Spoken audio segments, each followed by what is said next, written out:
It's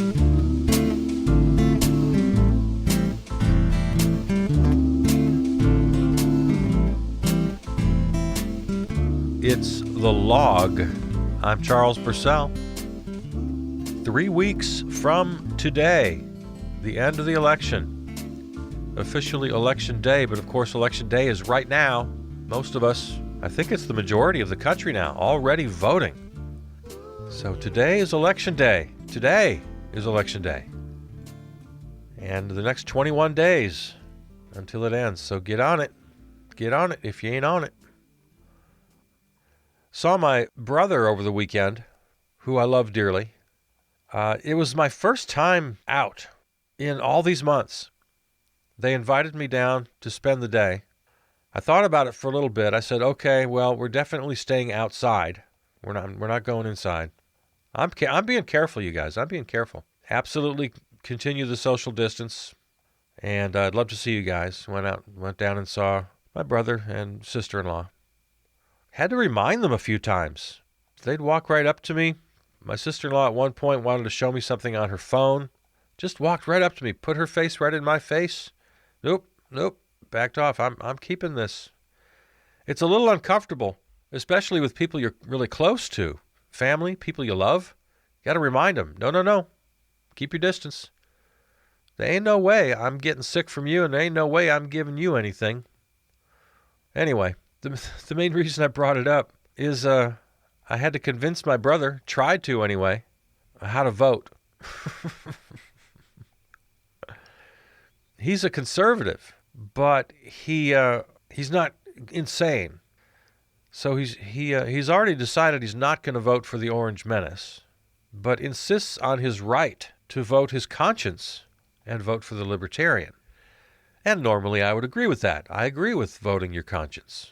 Except when the stakes are as high as they are now, and the times are absolutely unique, and you're a voter in a swing state that's very, very close. Wisconsin is, I think it's only about a 4 or 5 point margin right now, very close to the margin of error. And when you include the Trump voters who won't fess up, I'm sure the pollsters have a term for it. I don't know what it is.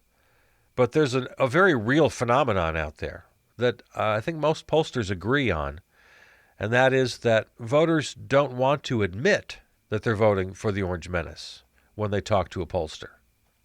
There's quite a large number of people who will vote for the Orange Menace but will not admit that fact to a pollster.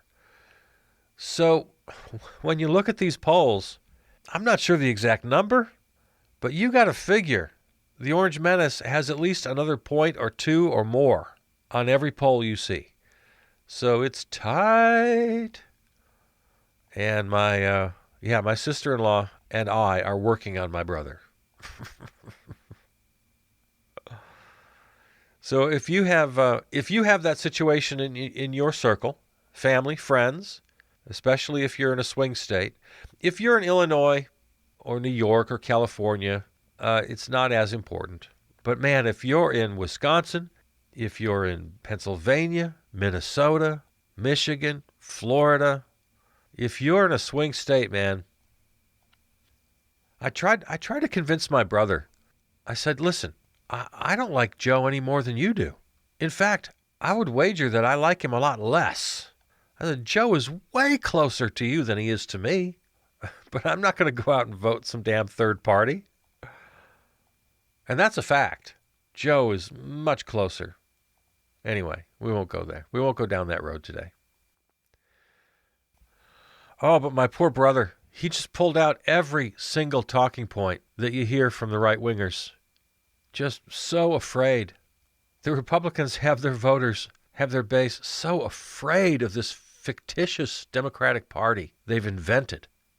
These mad socialists who are going to take away your guns and make you gay marry. Oh, and my brother pulled out the "we're not a democracy" line. Well, you know, we're not a democracy, just with all the confidence in the world. If you have any conversations with right-wingers, you've heard this, right? It's one of their very favorite little talking points. Well, we're not a democracy. We're a republic. I think we've talked about this before, right? On this program. It's the dumbest thing in the world. They're trying to define democracy as literal mob rule. As soon as you have 51%, the other 49% might as well just be your slaves. They have no rights at all. That's how they're defining democracy. And they say, well, we're not that. We're not a democracy. We're a republic. They just love that line. So if they use that on you, I don't know. There's no convincing them of anything, but just so you're comfortable in your own mind. Yeah, we're a democratic republic. We're a democracy. The people are in charge. We're a representative democracy because we choose representatives to be our elected officials. This is really all kind of very simple middle school civics kind of stuff. And for the first 200 years or more of this country, no one had this little fight about words. Yes, we're a democracy. Yes, we're a republic. Yes, we have a constitution. Yes, we all understand the basics of what that means. Nobody in the first 200 years said we're not a democracy. That is a new, weird little talking point that's been now popularized because the Republicans know that they have very little power. They have diminished power without this weird makeup of the Senate and the Electoral College. They know that they're a minority party with majority rule. They run things, and they like it that way. They're taking advantage of gerrymandering, taking advantage of the makeup of the Senate, which is just screwy, where the Democrats represent tens and tens of thousands more voters than the Republicans do. But because of the 2 senators per state thing, they've had control of the Senate for quite a while. That might well change here. We don't know for sure. It might change here in the next election. Anyway, so don't let anybody pull the we're not a democracy thing on you. God, it's annoying. I tried everything with my brother, though. I tried the football analogy.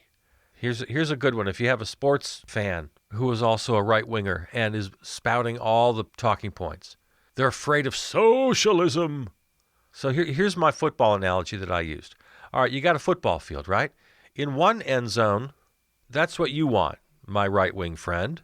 Kind of right-wing, libertarian, freedom, the right-wing nirvana. That's your end zone. That's your goal that you're trying to achieve in this game. Now, way on the other end of the field is my end zone. That's my goal. And I'm the radical socialist. That's socialism down there. That's what I want. And now the football field, of course, represents the political spectrum. Right at the middle, the 50-yard line, those are kind of the centrists. Now, in my brother's case, he's not a full-blown, whacked-out right-winger. He's just like really conservative. He probably lives at about the 30. In fact, that's how I put it to him. I said, most people live between the 30s, right? If you're following my little metaphor here. Actually, I might even say most people live between the 40s, but for the sake of our argument, let's say the 30s. So he's probably comfortable around the 30-yard line. Well, I would say right now we're sitting at the 20-yard line, and my team has 80 yards to go to score. In order for this nation to become full-blown socialist, everything you fear, we've got 80 yards to go. All right? So here's where we are right now. We're sitting at the 20-yard line, 80 yards to go. And we're under 2 minutes to go. Because of the climate crisis and the threat to democracy represented by the Orange Menace, we are under the gun. The clock is ticking. We have to do this now. It's the 2-minute drill, baby. All right? The election of Joe Biden is a 5-yard pass out of bounds. It's now 2nd and 5 from the 25. And that's still how far we have to go. So that was my little metaphor. He got that pretty well. I was speaking his language. The election of Joe Biden is a 5-yard pass out of bounds. Stop the clock. 2nd and 5. 1:50 to go.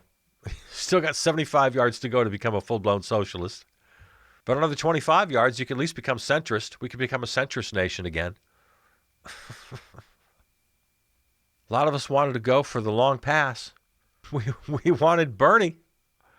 Yeah, Bernie was that long 40, 50-yard pass down the sideline. Get yourself into scoring position on one play.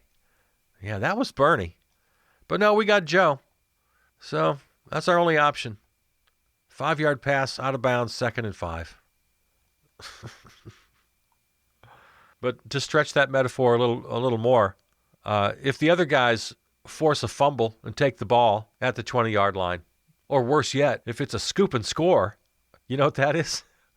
Sports fans, that's when you pick up a fumble and you run it into the end zone. That's a scoop and score. The election of the Orange Menace is damn near a scoop and score. They are in their end zone, and it's full-blown right-wing authoritarianism, and the game's just over. The game's over then. So try that one. Try that little metaphor.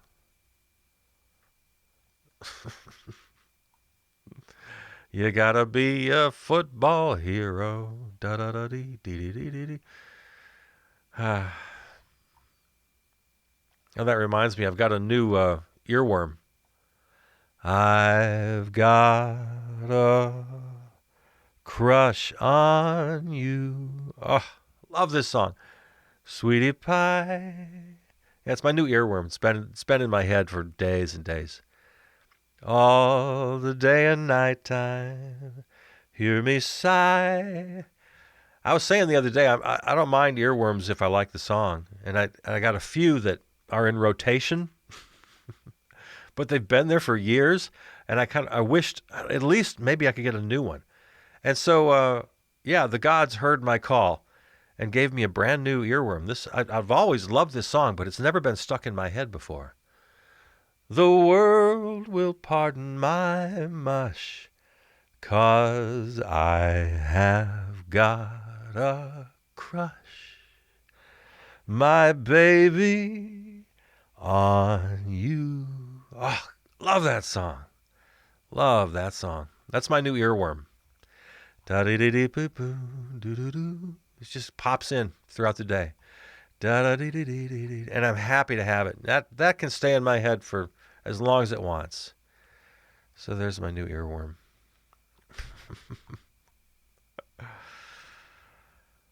Well, I've filled out my ballot. I got my signature. And today I'm going to take it to a drop-off box. So that's where I am in my election process. Where are you?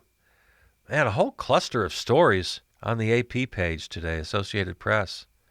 The Orange Menace has got litigation going on all over the country. He is suing just voter suppression everywhere. Deadlines to register, deadlines on when votes can be counted, when they can come in, just every possible way to reduce votes. The Orange Menace is in court everywhere. Alaska, North Carolina, Arizona. Man, just going for it. Now, this brings us to the Supreme Court hearings happening now, the confirmation hearings. As I was saying earlier, the Republicans have to invent this fictitious Democratic Party all the time, right? They're going to take your guns, and they're wild-eyed socialists, communists, monsters. And along with that, they also use the courts. It's a huge weapon for them. They don't have the numbers to have electoral mandates anymore. They really can't govern. It's really quite literally impossible.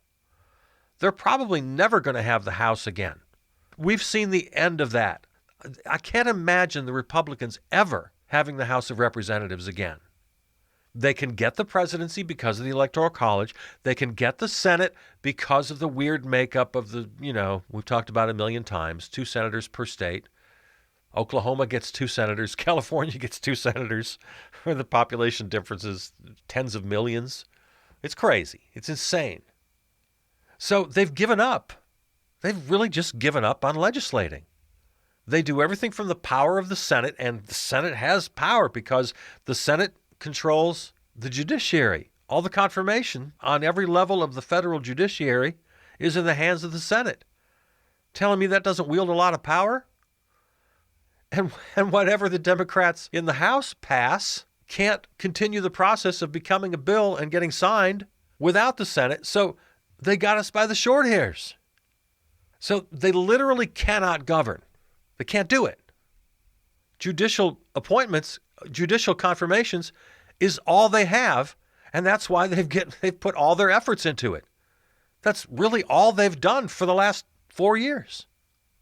And The other things they want, since they can't get them through legislature, they're going to the courts. The very thing that the so-called originalists, Antonin Scalia, and this new one, Amy Coney Barrett, the very same thing they say they're against. You can't legislate through the courts. But that's exactly what the Republicans are doing and have been doing for quite a while. On abortion, on immigration, right now, anything having to do with voting, with voter suppression. Their entire agenda is in the courts. So it's just mind-bogglingly over the top, jump the shark, hypocritical of this current nominee and all of her supporters on the Senate Judiciary Committee talking about how you do not legislate through the courts. That's all they've got, and that's all they've been doing for 4 years. Well, I guess that brings us to the hearing itself, which, of course, yesterday was the first day. Everybody had their little opening statements. The Democrats, as predicted and as advised by many, just spent most of the day talking about health care and why it's really important that the ACA not be repealed. Now, if you need a reminder here, I'm not a Democrat, and I think the ACA is a convoluted, woefully inadequate, 2,000-plus page bloated piece of law. It's a Rube Goldberg Democratic mess. Do I want it repealed? Absolutely not. Not unless and until actual universal health care, Medicare for all, is in place. When that's in place, ready to go, yeah, just take ACA and just dump it in the bin. Take it out back and shoot it. But as things currently stand, it's the law of the land and it's all we've got. And this pretend Republican plan, which doesn't exist, and as we always point out, hasn't existed, no Republican plan in our generation. None. For decades. Zero. No plan. And yet the Orange Menace, of course, keeps lying and says, oh, well, I got it right here in my hip pocket. I'll show it to you in a minute. Maybe 2 weeks. And Slimeball Bobblehead Mike oozes out the same lie the other night at the debate. Oh, we have a great plan. Sure you do. Come on. So the hearing so far, Democrats talking about health care. Good. Fine. There's nothing anybody can do about this nomination at this point. So why not use it? Why not use your time to talk directly to the voters who are voting as we speak? Why not? What else are you going to do? I don't blame them. As tactics go, it's fine. Let's see. Anything from yesterday impress me? No, not really. The Republicans spent all of their time with their boogeyman stuff. Democrats, socialists, monsters. They got this weird thing where they invent the attacks that are coming. Oh, they're going to attack you because you're a Catholic. All the religious bigots of the Democratic Party. Oh, excuse me, the Democrat Party, as they call it. They're going to pull out, their religious bigotry. They're going to attack you because you're a mother and they're anti-family and they hate mothers. You and your beautiful 7 children. They just completely invent this boogeyman across the aisle from them. Nobody is going to attack Amy Coney Barrett for having kids, for being a mother. No, who would do that? It's insane. It's not going to happen. Now, having said that, I'm going to mock her a little bit right now because her opening statement was a little weird. It sounded just like a Christmas letter. Did you hear her opening statement by any chance? My husband Jesse has been a selfless and wonderful partner at every step along the way. It sounded just like a Christmas letter. Emma is a sophomore in college who just might follow her parents into a career in the law. Goes down the whole list. Vivian came to us from Haiti. She deadlifts as much as the male athletes at our gym. Tess is 16. While she shares her parents' love for the liberal arts, she also has a math gene that seems to have skipped her parents' generation. Ha ha. John Peter joined us shortly after the devastating earthquake in Hawaii. Merry Christmas, everyone, from our family to yours. Just I don't know. I don't know. And then she goes on and on about Antonin Scalia, her mentor, her god. She takes everything from Antonin. I've said many times, I don't care how damn smart he was, Antonin Scalia had no place ever on the Supreme Court. How he ever got on the Supreme Court is just amazing to me.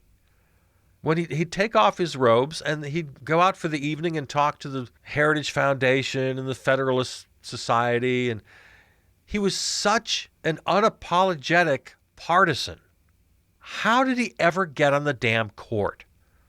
As I always say, we used to at least pretend to want objective jurists. We don't even pretend anymore. We haven't since Reagan. And now this Amy Coney Barrett, the most outspoken, clearly defined partisan that we've had since Bork. And we know what happened to him. If only we could Bork Barrett. But it ain't going to happen. Now, they're not going to attack her. Oh, here, Senator Joni Ernst from yesterday. It's really quite simple what your opponents are doing. They are attacking you as a mom and a woman of faith because they cannot attack your qualifications. Well, you're right about one thing. She is qualified. I mean, on paper. She went to a good school. She got good grades. I mean, yeah, all of that is fine. Her resume is just fine. So was Antonin Scalia's, and so was Robert Bork's. But none of them should be on the court because they are such extreme, ultimate partisans. Not how this thing was designed. Now, I'm not a Democrat. I'm not on the Judiciary Committee. So, yeah, I feel a little more comfortable attacking someone's religion. If you believe in a sky god, if you believe in the literal translation of the Bible, yeah, that disqualifies you in my mind. But I'm not a Democrat, and I'm not on the committee. You heard about this group she belonged to, right? Now, this is not attacking her Catholicism. I was raised Catholic. My brothers and sisters, most of them are still Catholic. We get along fine. They're not crazy people. But this people of praise thing that we've talked about, now the Democrats on the committee are going to be very careful about this. I'll bet this doesn't even come up. I'll bet they don't even say the words people of praise. I don't know. We'll see. We'll find out. I'm recording this early Tuesday morning, so I haven't yet seen today's festivities. You know more about this than I do as you listen to me. So I'll check that out. But I'm guessing they're not going to go anywhere near this. But I will, because I'm not on the committee. I'm not a Democrat. Just to remind you, if you haven't heard, People of Praise is this religious community, this charismatic community. And in order to be in this little club, you have to take a lifelong vow to be loyal. And one of the things you have to agree with among the tenets here are that the man of the family is in charge and that women submit to the will of the man. The man is head of the family. There are also, within the group, kind of a hierarchy, and they're leaders. And the leaders, when you join, you're assigned, okay, this guy's going to be your leader. So the men have a leader, and that leader is called a head, H-E-A-D. He's the head, or a head. No jokes. No jokes here. So if you're a man in the group, you're assigned a leader, and that is referred to as a head. And if you're a woman in the group, you have a different leader, a female leader, and that leader is referred to as a handmaid. So we knew this already. But what we didn't know until a few days ago, ABC News has learned that Amy Coney Barrett was not only in this group, but she was indeed a handmaid. So within the hierarchy of this group, she had other women under her and was herself a handmaid. Yeah, this is who they want. The Democrats are accurately pointing out so far in the first day that I heard yesterday, Cory Booker and others, accurately pointing out that the Orange Menace himself has said on several occasions before this nomination, he said, I will nominate for the Supreme Court someone who will repeal the ACA. It was his top criterion, right along with someone who will overturn Roe v. Wade. Those two things. He didn't hint. He didn't suggest. No, he said it right out loud. The person I nominate, this is my litmus test. This is my requirement. Absolutely will vote to repeal ACA and will vote to overturn Roe v. Wade. That's what he promised. That's what he promised his base. And he said it out loud. He wasn't coy about it. So, yeah, I'll quote-unquote attack her religion. Sure, I'm happy to do it. They can't do it, but I'll do it.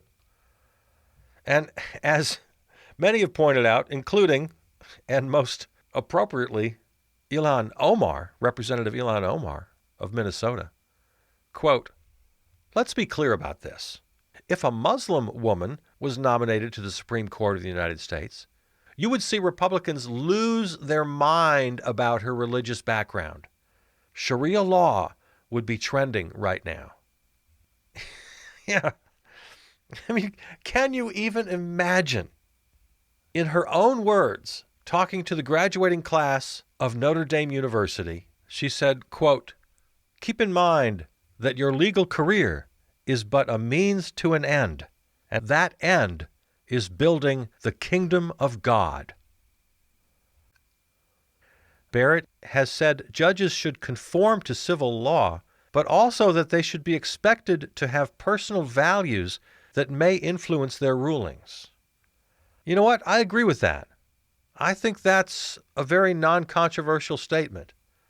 Personal values will influence rulings. That's exactly why you have to have diversity on the court, diversity of gender, diversity of race, ethnicity, religion. But the fact that her personal views are so extreme, so partisan. In that same speech, talking to these future lawyers, quote, no matter how exciting any career is, what is it really worth if you don't make it part of a bigger life project to know, love, and serve the God who made you? These are quotes. These are her own words. John F. Kennedy made that historic speech after being accused by his opponents of having loyalty to the Pope over the U.S. Constitution, and he made it very clear where his allegiance lies. How do these statements from Amy Coney Barrett compare with that? I think she's made it pretty clear where her allegiance lies. So no, it's not an attack on her religion, it's an attack on her. But an attack only in regard to the job she's applying for. If she wants to believe these things, then fine. Not even I'm going to attack her for that, as much as I'd like to. I believe in religious liberty. Believe whatever the hell you want. Honestly. If you think you're here to serve Mr. Sky God, that's fine. Do it. But don't do it from the bench of the Supreme Court of the United States. Well, they're not going to stop her. Nothing's going to stop it. But these things just need to be said. Amy Coney Barrett, Lord mercy. All right. I love you. I do. I've got a crush on you, sweetie pie. I will talk to you tomorrow. And till then, have a great day. This is The Log. I'm Charles Purcell.